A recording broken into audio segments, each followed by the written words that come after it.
starting, it's thinking about it. Excellent. So as I mentioned, this is the Resilient Food Systems Infrastructure Grant office hours for the Central Willamette Valley or for anyone else that wants to join. I do have everyone currently on mute just so we can avoid some reverberation, but feel free to unmute yourselves and ask questions throughout the presentation. The presentation's really quick, and then we'll get to some FAQs. Hopefully everyone has been able to review the website for the RFSI grant and possibly have watched the YouTube video that we have available. That training is going to be the best way for you guys to know the most about the grant. I will put that link as well as a few other items in the chat. While I go through this presentation, feel free to put any questions in the chat, or like I said, unmute yourself and ask questions. But if you would, please put your email in the chat so we can add you to the RFSI listserv as well. I will email out this presentation and a few other documents at the end so you guys can have it. So to get started, we're going to go over 4 quick things before we do our Q&A. So we'll talk about what RFSI is. We'll look at Oregon's program. We'll take a look at the timeline and then the application process. So to start, what is RFSI? RFSI, the Resilient Food Systems Infrastructure Grant, is really meant to build the middle of the supply chain resilience for the state of Oregon. So this is anything that has to do with processing, warehousing, aggregation. It's the next step after harvest and the steps before actually selling it to the consumer. That middle supply chain is really what we're looking for applications from. We can't fund anything at the beginning or the end. So please make sure that your project looks at that. Really what these dollars came from is during COVID, we had, of course, some empty grocery shelves. And what USDA saw through the Rescue Act is a need to build and strengthen local and regional food systems. So these funds are supporting expanded capacity for aggregation, processing, manufacturing, storing, transporting, wholesaling, and distribution of local and regionally produced food products. So food products produced here in Oregon. The allowable crops for this program are specialty crops. So those include fruits, vegetables, tree nuts, horticulture, nursery, herbs, but they have to be edible. So the nursery and horticulture is kind of a little bit more difficult on that side of things. But dairy, grains for human consumption, and aquaculture, other food products are all allowable. It does, however, exclude meat and poultry items. So there are other programs out there that USDA funds for those 2 other sectors. So they decided not to put it in this program. So eligible entities are pretty much anyone. There are local and tribal governments are also allowed. Institutions such as schools, universities, nonprofits, agricultural producers, processors, groups of agricultural producers and processors. But again, the biggest part about all of this is the activities have to be in the middle of the supply chain. So if you're not working in that realm, your project still has to be in that realm. So you really have to focus on thinking about the middle of the supply chain and how your project can impact it. So RFSI has 2 tracks, the first being infrastructure, the second being equipment. So the infrastructure grants are anywhere from $100,000 to $2 million. It's a 3-year grant period. There's a 25 or a 50% matching required. I'll go over that in a second. And you must expand capacity in the middle of the supply chain. For the equipment only side, it's anywhere from $10,000 to $100,000. You must purchase and receive within 1 year of the grant award. There's no matching required, and it must be the middle of the supply chain again. So the real difference between these 2 is that equipment only is literally what it states as equipment only. If you need to buy a processing line for your facility and all you're buying is the processing line, that's equipment only. But if you're buying the processing line and then also installing it, and you need to upgrade your warehouse to be able to even install and keep the processing line, that would turn into an infrastructure grant. So please note there's a little bit of difference in that.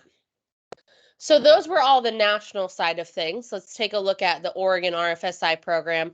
Everything that I've talked about up until this point are requirements for all 50 states, all territories that got these dollars. So Oregon's RFSI program, of course, we're keeping the 2 tracks that I just talked about, infrastructure and equipment. We have a 15-member advisory committee that will be reviewing the grants, and we got $5.9 million in funding.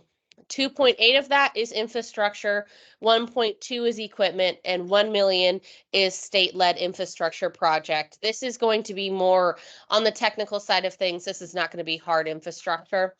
And the remaining dollars are used for the management of the grant, so staff time and other overhead costs for the department to run the grant. All of this to be said, I want to highlight that we do only have 2.8 million for infrastructure grants. And as I just noted, the infrastructure grants can go up to $2 million. So please note that if your project is $2 million, it may not get funded because we only have 2.8 available to us. So please make sure that your project is allowable, allocable, and reasonable within the dollar frame that we have.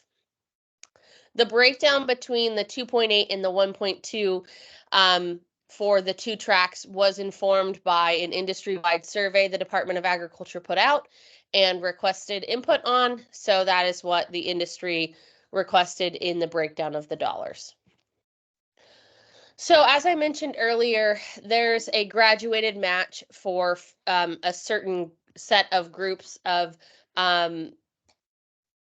farmers and ranchers that the USDA has identified to receive a 25% required match rather than the 50%. So small and underserved business owners, historically underserved farmers or ranchers, and other businesses that qualify within the Small Business Administration categories of small disadvantaged business, women-owned small business, and veteran-owned small business. So if you fall into any of these categories, you are automatically able to only provide us with 25% match rather than the 50% match for infrastructure grants. As I mentioned earlier, equipment grants are no match required. But we are also looking for projects that emphasize helping out these areas. So an aggregation project where a warehouse is working to bring in supply or products from various small businesses from the area so that they can be brought together and shipping costs reduced when they go out. Things like that, we're looking really for to prioritize those applications by giving 25% graduated match to the folks that qualify for this. In a minute, I will share a document with you guys that has a link to the Small Business Administration categories, so you can go on and see if you qualify for those. Of course, if you have any questions about this, feel free to give us a call, shoot us an email, and we can help you decide whether or not you meet these qualifications. So these are the priorities for our infrastructure grant. I'm not going to read them word for word because you guys are all adults and are intelligent human beings and you can read them yourselves. This is available on our website. This is available in our request for proposals. This is available also in the application itself. Essentially what this says is these are the areas that we would like to see projects from. No one area is more important than another, so you don't get points based on these priorities. Your project just has to meet one of these priorities. These are the priorities for equipment. They're a little bit shorter than the infrastructure because, again, we're not building buildings. We're not doing a lot of that stuff. Equipment, again, as I mentioned, is just equipment. So the timeline that we're looking at right now, and these are all subject to change, so please take This was subject to change. So the infrastructure grant is currently open and accepting applications. Applications are due February 29th, 2024 at noon. Please note that noon is a hard deadline. If you send your application in through our FTP upload system at 1 o'clock, you will automatically be kicked out of the review process unless our website's having some issues. So please make sure to mark it on your calendars to turn it in the day before or a few hours before noon. It's just the best modus operandi for you. For equipment, opening requests for applications is going to be February 1st, and we're closing it the same day, same time as the infrastructure application, so February 29th at noon. The equipment applications, like 5 pages, the infrastructure application's 12. This is why we're giving you 2 months with the infrastructure application. It's just a little bit bigger. So from once we receive the applications, our advisory committee that I mentioned earlier will review them throughout the month of March. We will come together, discuss them the first part of April, and hopefully by the first week of May, applicants will receive a letter from the Department of Agriculture stating whether or not they have received funding and will be moving on in the process. We're estimating that work will start August of 2024, but it all depends on how quickly the USDA reviews the applications. So we're hoping August. It could be as early as June, but it could also be as late as October. So, or even later than that. We just have to work on USDA's timeline from that point forward. So the application process, stage 1 is allowability, completeness, and feasibility review. That will be done by program staff. So essentially, once you turn it in, making sure that your grant actually is something we can fund. From there, it will be sent out to our advisory committee. They will use a score sheet that is on the last couple pages of the requests for applications, which is available on our website now. This score sheet, please feel free to review it. It has anything and everything that you might need to understand how the advisory committee is going to review your grant. From there, the ODA leadership will select the applications for funding based off of the advisory committee reviews, conversation, the score sheet, and a few other factors such as location within the state, number of beneficiaries, types of crops, and so on. As I mentioned, we have only $2.8 million. We can't give all 2.8 million to, just the blueberry industry. We really want to make sure it's separated out and spread across and for the best use of the entire state of Oregon. So once selected, grants will move to the USDA for a final review. They have their own review process. So there are several required documents that you have to have when you apply. The first is, the first two actually are very similar for equipment and infrastructure. It's cover pages in an application. The cover pages are just mainly identifying information, your name, your contact information, and so on. Attachment A is a critical resource and infrastructure letter. So these are things like the building where you're going to put your processing line is currently available for you to actually put a processing line in and will be available for the life of the grant. So those types of items would be something you would write in a critical resource letter.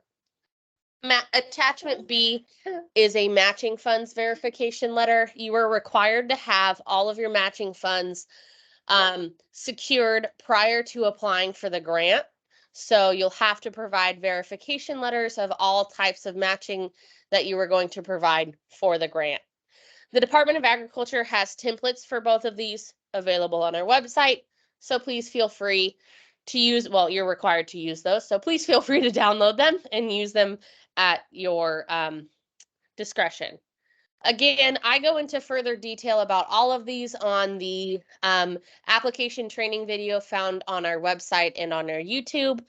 So I'm not going to bring up the application or go through anything with you guys because I'll let you do that on your own time. Lastly, this is our email. So resilientsystemgrant@oda.oregon.gov.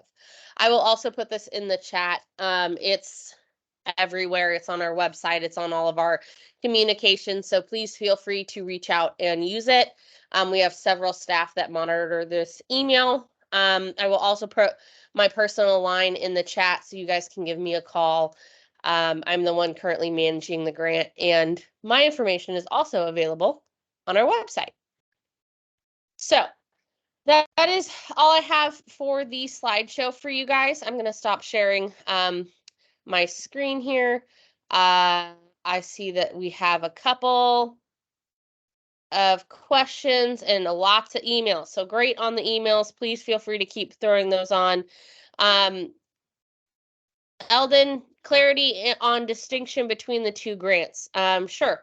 So essentially, the two grants, basically the biggest difference is equipment only is like the name says. It is equipment only. You are only purchasing the piece of equipment that you are putting somewhere to do middle of the supply chain activities. So you need to purchase a cooler for your facility. All you're doing is purchasing the cooler. That would be an equipment grant.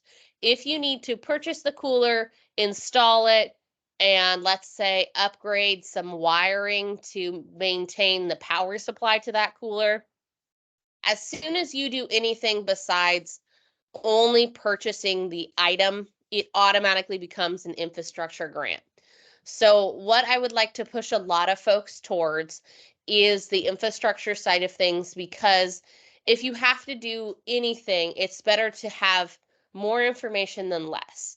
So as I mentioned, the infrastructure application is basically twice as long, if not longer, than the equipment application. If you fill out the infrastructure one and turn it in and we say, oh, this is an equipment grant, then it's easier for us to go from infrastructure to equipment than it is equipment to infrastructure, because the equipment application only has equipment dollars available. So the only thing that you note in that equipment application's budget is equipment. So if you are trying to put in installation, equipment, shipping, and training of your staff on this new system or cooler that you're putting in, then you're in the wrong application, and that application does not give enough space to fully explain why you need all of those other parts.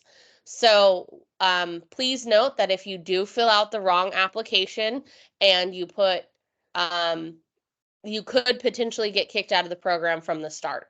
So please make sure that you are filling out the correct application, that you have all of the required attachments, that you turn it in on time, basically that you follow any of the directions that I've been giving you so far. We anticipate a lot of applications to this program, so we'll have to be very stringent on making sure that the applications meet all qualifications before even going to the review process. Hopefully that answers your question. Yeah. Other questions? This is Eldon. Can you hear me? Yep. Yeah, I really wanted the distinction between commissioning the equipment, and you added a lot of clarity to that. So you answered my question. Thanks. Great. And I will note that the infrastructure side of things can purchase equipment.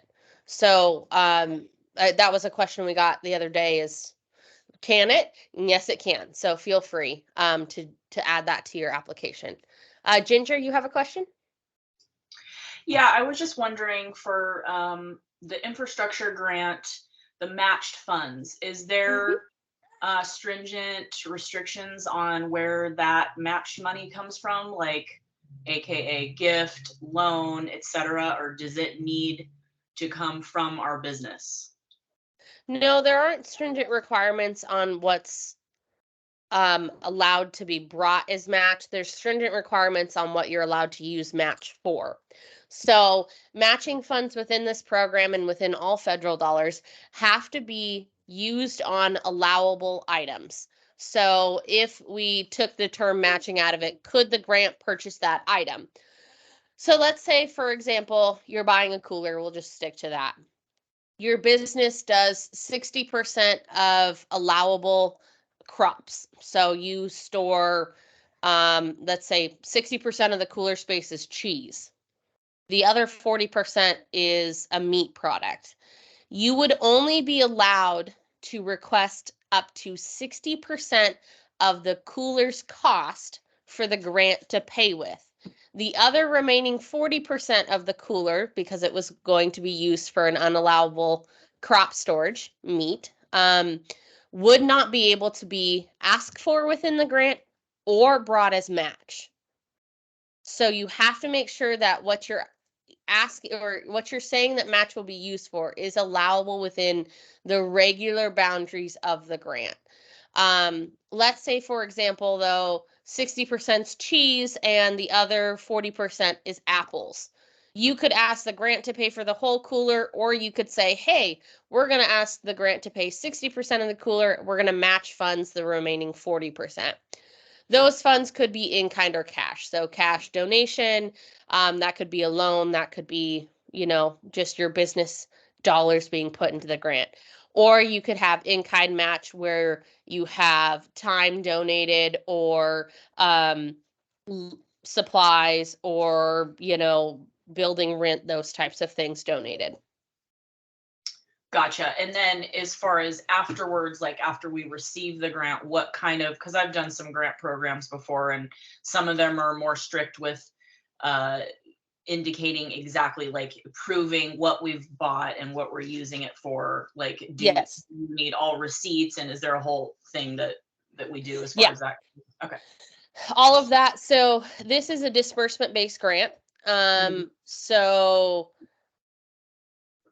essentially, when you sign the agreement, based on the amount of matching that you are going to be required to provide. So if you're 25% required matching, you receive 75% of the amount that you've requested from the grant when you sign your agreement.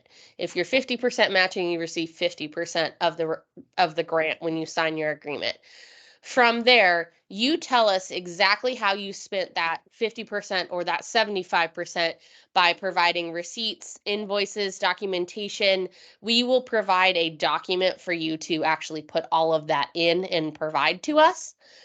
Once you've spent that first percentage, provided us a couple of reports because it will take you a little bit to spend that money. You have to report every 6 months. Provided us a couple of reports, shown us how you spent those dollars. You will then turn around and receive, so the last 10% is going to be held for a final report. So the last 10% is a reimbursement based amount. So your next two payments will be 15% if you're 75% received at the agreement divided by 2. So it's a little bit convoluted. I understand that, but we have to maintain a little bit of funds in order to receive final reports from folks. So once you've done all of your reporting, you've provided receipts, you've shown us how you spent the money, you'll get your next payout. Equipment is very similar, but equipment is, you get, I believe, 75% no matter what up front, and then you get payments paid out based on the documents that you provide back to the department. So we will have all of that. We're just not displaying it because there's no reason to add more information to the program since it's already so large. Does that answer your questions, Ginger? Yeah, for sure. So say we ended up like going to a credit union and getting a loan for 25%. We just have to show you that here's the funds. We've been approved for this amount of money for the match in order to move forward. Okay, cool. And again, you'll use the match verification document to do all of that. So we'll need a signature from the bank that basically says, yes, this person has those funds available to them. Perfect. Thank you. Yeah, no problem. Jeff asked, would electrical work on a cooler be considered match? Absolutely. That would be considered in-kind matching dollars. So, Jeff, the amount of time that the electrician would spend on the cooler would be considered in-kind matching, and you could provide a match verification attachment B. Note from that electrician that says they'll provide X amount of hours, which is X amount of dollars, towards the work of the grant as an in-kind matching contribution. They'll sign it. You send that in with your application and you're good to go. All right, thank you. Yeah, no problem.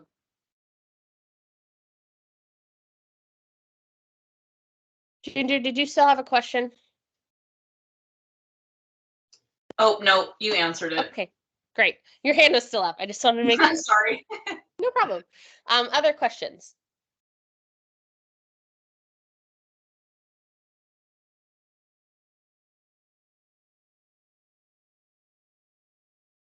So I'm going to share it with you guys another document that we have that we just created the other day based on a different office hours meeting.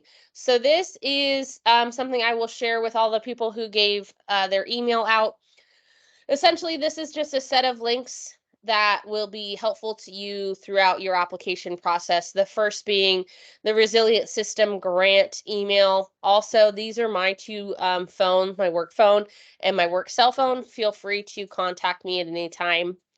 But some of the links that you may want to have access to regularly is the main RFSI website.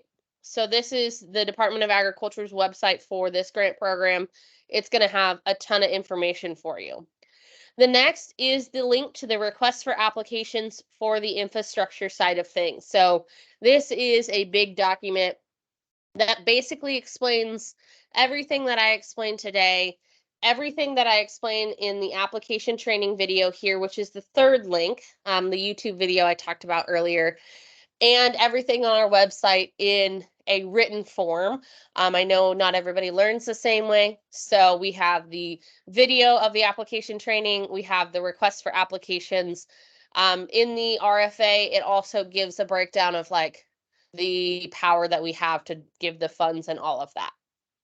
The next is the USDA's list of FAQs, frequently asked questions that they provided to the states for folks. So here it has the definition of the middle of the supply chain. It has some clarity on some matching stuff and just some random questions that you may ask. For example, aquaculture is allowed within the program, but wild caught seafood is not. So they have to provide us a definition of aquaculture, which essentially is some part of that animal's life cycle was controlled at a farm, essentially. So that type of seafood we can fund, but we can't fund wild caught. So there's some of those kind of USDA definitions on that link. The next one is a unique identifier or unique entity identifier and how to register through sam.gov. Anyone who applies to the program and receives funds is required to have a UEI. These are essentially telling us and the federal government that you are allowed to receive federal funding. It's pretty straightforward. Please do it before you apply. At least start the process before you apply. And then in the UEI on the application, you can state like application in process or request in process. But in order to receive these federal funds, you must have a UEI before USDA will approve your grant. So make sure that you have it by the May 1st deadline. So please start that process. Next is the Small Business Administration link that I talked about earlier, giving you guys the definition of small business, women-owned business, underserved, veteran business, all of that stuff. The last link here is the Northwest Rocky Mountain Food Business Center. Now, if you've done any reading on our program priorities, the last program priority is basically it says other program priorities as written by the Rocky Mountain Food Business Center. And that Food Business Center is the USDA has established, I believe, 7 or 9 across the nation.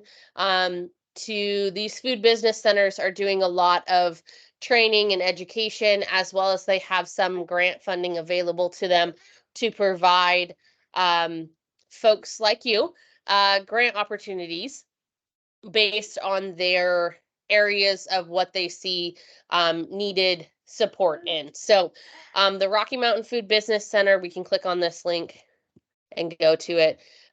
Their high priority issues you can see kind of in the middle of this right here in the middle of their website. They have 4 of them. If your grant meets one of these 4 areas, you can say on your application, hey, my grant meets this priority area from the Rocky Mountain Food Business Center, but it also meets one of the other ODA priority areas. As I mentioned earlier, priority areas do not get any more or any less points. They actually don't get any points at all. But if you tell us that your project meets one of their goals, it helps us better understand and better work with the Northwest Rocky Mountain Food Business Center as required by USDA within this program. So that's another link available on this document that I did note I will share out with all of you guys. So that's one thing coming in your email.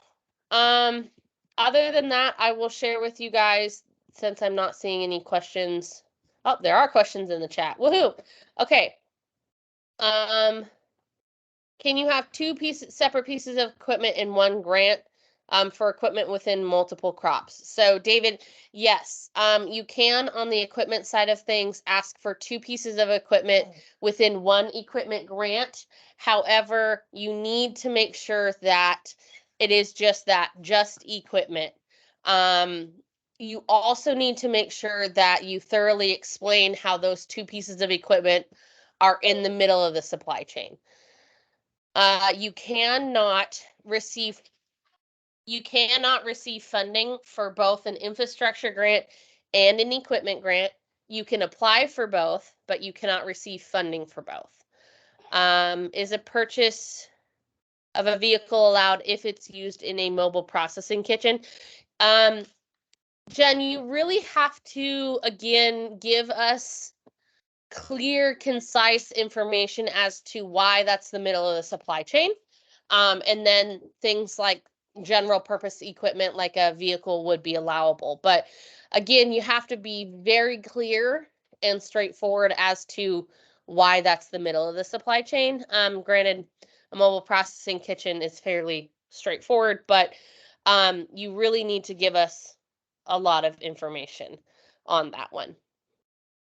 It's a lot easier to say, oh, this machine that sorts apples is processing, it's the middle of the supply chain, than, hey, I need this truck.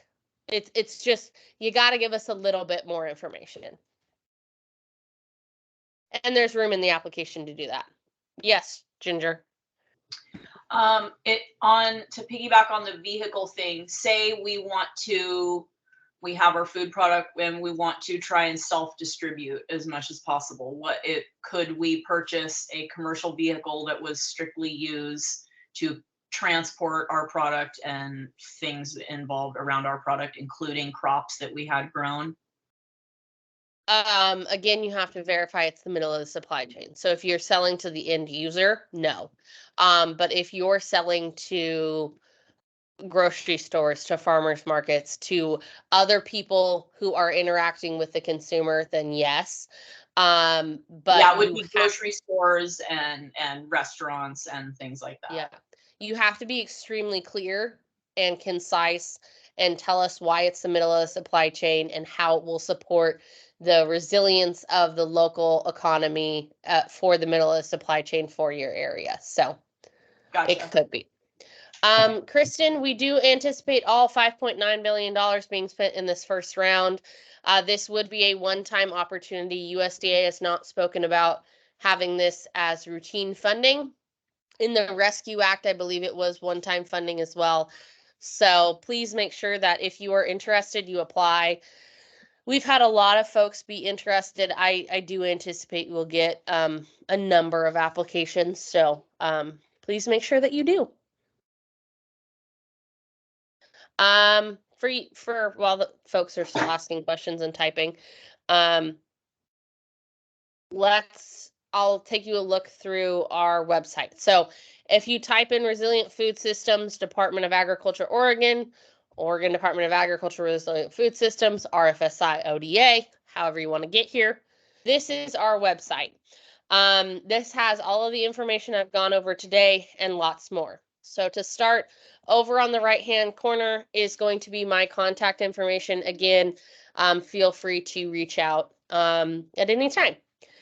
The project types here are what I talked about, infrastructure grants and equipment, but this link in between them, program overview and application training, is the YouTube video that I have talked about over and over and over again. Please take your time to go over this.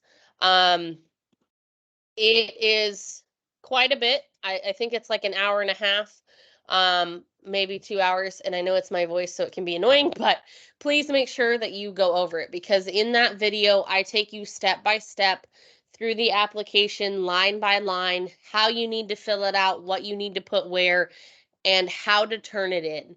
So please make sure that you follow those instructions. If you just email your application in, if you mail it in, if you fax it in, it will not be considered submitted. It will be considered not submitted. You will not be able to receive funds.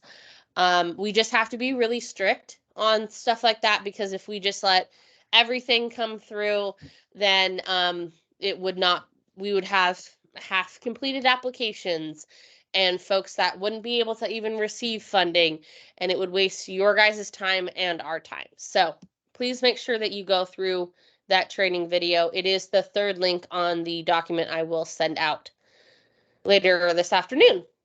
Here's a timeline of events. These are a bunch of our outreach sessions that we've done, so please feel free to review them. The recording from today's session will also be posted. We've done one for the North Coast on the Portland Metro already.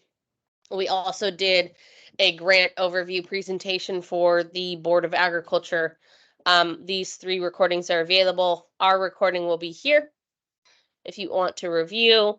We have several others coming up soon. Again, here's the application training video. It's there again. Please use it. And then again, here's our list of dates that I reviewed earlier of when advisory committee is going to review projects, director office selecting, and so on. The last section, really what I want to point out to you guys, is this resources. These resources are going to be your best friend. So feel free to use them. So there's the USDA FAQs I talked about earlier, our requests for applications in English, Spanish, and Swahili. The application training video, look at that, it's 3 places. And the application is directly under it. Now, I will note that the application, if you click on it to get it, you will receive this error message. It says, please wait, you need to download the newest Adobe Reader, blah, blah, blah, blah. This is because it is a dynamic application that grows as you type in it. So please make sure that you actually download this document. You can use the little download button here in the top right corner, or sometimes it looks like a little floppy disk that says save. If you hit download and you open it, again, in website, this is what you're going to get. So please make sure that you don't open it in the web, but that you actually open it in Adobe, because if you open it in Adobe, you get the beautiful, wonderful application. So please make sure that you do that. Lastly, underneath the application is the required attachment A and B, which is your critical resource letter and your matching. And then the rest of these links are just interesting things that you might want to review. All right, I have lots of questions here. If 3 farms want to use the equipment together, but only 1 farm applying, 1 farm not on the application has a warehouse to house the equipment, is that okay? No. All 3 farms, again, this is the middle of the supply chain. So farms aren't necessarily, you have to provide us with a good reason why 3 farms need this piece of equipment, if 3 farms are using it. If this piece of equipment in 1 farm is getting used for middle of the supply chain activities, but in the other 2 farms is being used for, say, harvest, then that's not an allowable item and we won't be able to purchase it. So you need to be extremely clear about where that piece of equipment is going, how that piece of equipment is going to be used, and all 3 farms need to provide information in the application if 3 farms are going to be using it. 1 farm can be on the application, that's fine, but it needs to be extremely clear that 3 sets of farms are going to use it, how it's going to be used, and so on. Saw an email that local tribal governments are eligible. Only local governments are eligible. Yes. Local tribal governments, nonprofits, for-profits, pretty much anyone that could operate in the middle of the supply chain, schools, institutions, universities, all of that are allowable to apply.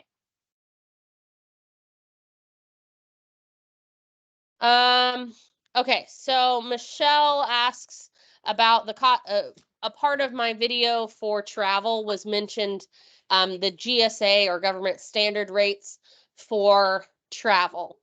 She's mentioned that equipment could be a lot of variability between like a box truck, processing lines, etc. So there aren't going to be any specific guidelines given to the reviewers for specific costs of equipment. Michelle, what the guidelines given to the reviewers are, is it reasonable, is it allowable or allocable, is it feasible? So a lot of the times we're not going to say, oh, the box truck you want is $29,000, but the box truck that applicant B wants is $25,000.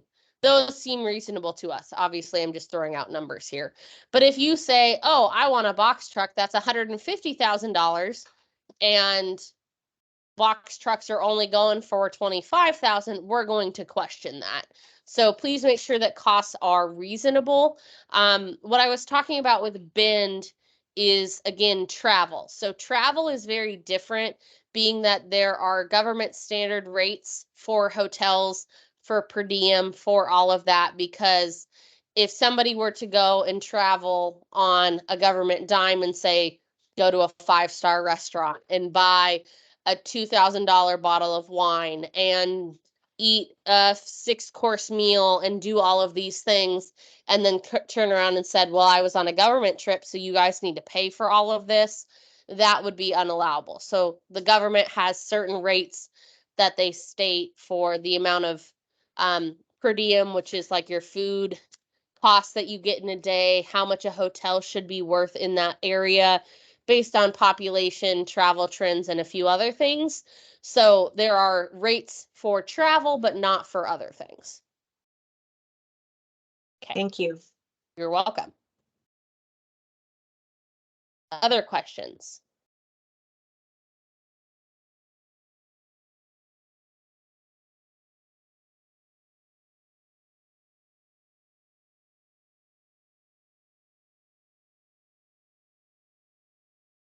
Making sure that I've gotten them all here. It looks like I have. I do see a few folks typing.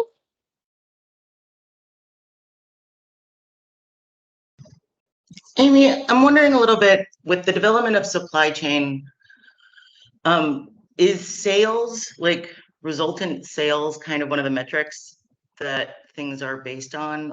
Or is there a way in which, if they are not exactly commercial products, like I'm thinking with food banks or in disaster response kind of stuff? Sorry, I know I'm doing something weird. No, absolutely.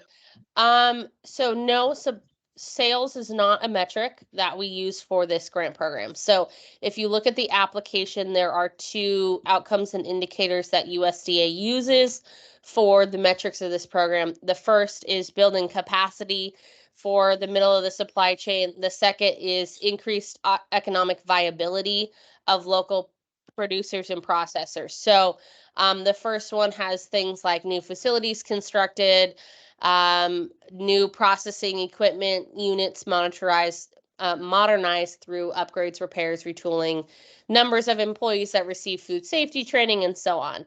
The second outcome, it's actually outcome number 3 technically, but the second outcome USDA lists here is increasing economic viability of local producers and processors. So numbers of new jobs created, numbers of local regional producers, processors that were aggregated, stored, distributed, and so on. So sales is not a metric. There is one that says new market outlets established, and that's more of like you've created a farm store that aggregates all of the folks app, products from around.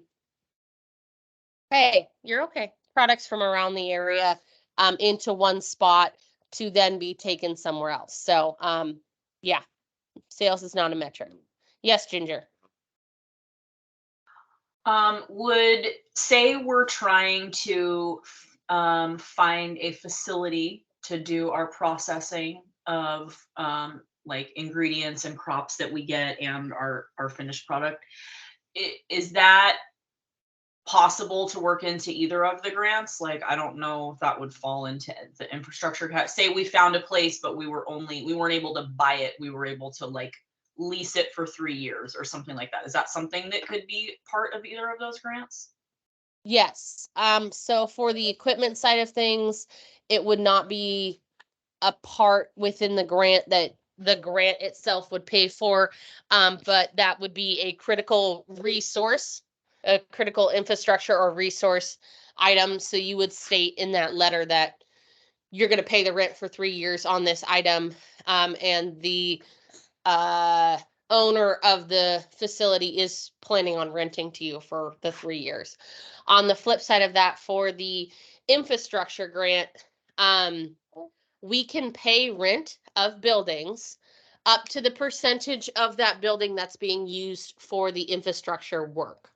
So for example, you guys decide to rent a warehouse and move all of your staff to the warehouse, as well as the processing line, as well as warehousing for other products. Let's say the warehousing for the products is meat and the staff is not doing infrastructure work written within the grant. They're doing, your marketing and your sales and all of that stuff. But the processing line itself is the infrastructure work. Let's say the processing line takes up 60% of the building. You can only ask the grant to pay for 60% of the rent. But if the processing line takes up 100% of the building, you can ask for 100% of the rent. You will still need a critical resource letter that from the owner of the property, basically stating that they are going to rent to you for the life of the grant, to make sure that you guys have the critical resource of the building to establish this processing line. Okay, and so in terms of the fact that we're only able to get approved for either one, do you think that it's wise to apply for both? Or like if, because like really ideally we're trying to go for a facility where we can dry peppers that we get from farms, make our product, develop new products, like that's kind of what we're going for. So within the infrastructure grant, if we did get that in the facility, would all of the equipment be part of the infrastructure grant too? Like, do you think we should just go for the infrastructure grant or both? I would say go apply for the one grant that is going to fit your project the best. So with that, I would say apply for an infrastructure grant, because the infrastructure grant is going to give you the ability to purchase the equipment that you need, but also allow you to rent the building.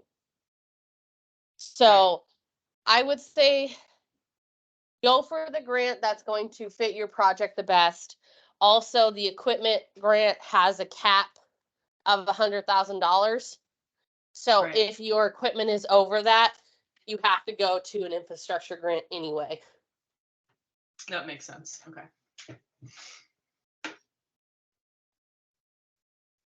All right. Anybody else have any more questions?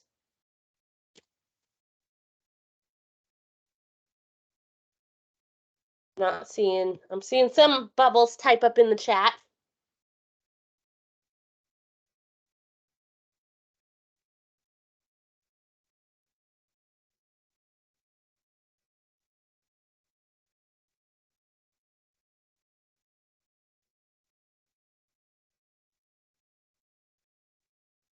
All right.